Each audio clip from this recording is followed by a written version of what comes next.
નમસ્કાર, આપ જોઈ રહ્યા છો સ્પાર્ક ટુડે ન્યૂઝ। આણંદ સાંસદ તથા ધારાસભ્ય દ્વારા શહેરના ગુરુદ્વારા સર્કલથી તુલસી ગરનાળા થઈ ચીખોદરા ચોકડી સુધીના માર્ગને ફોરલેન બનાવવા પૂર્વ કલેક્ટરને રજૂઆત કરી હતી, જેને કલેક્ટર દ્વારા અવકુડાના ચેરમેન હોય ત્વરિત મંજૂરી આપવામાં આવી હતી।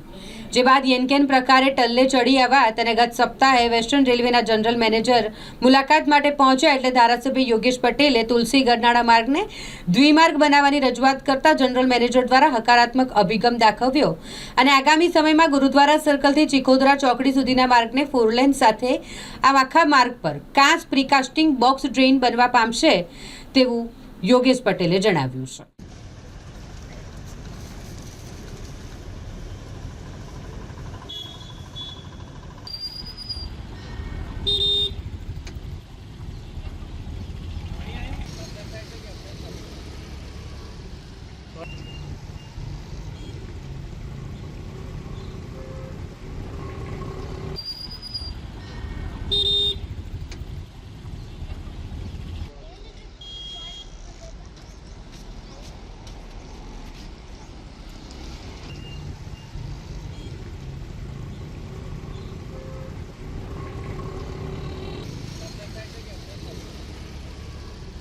तो एक महीना लागશે વધારે થશે।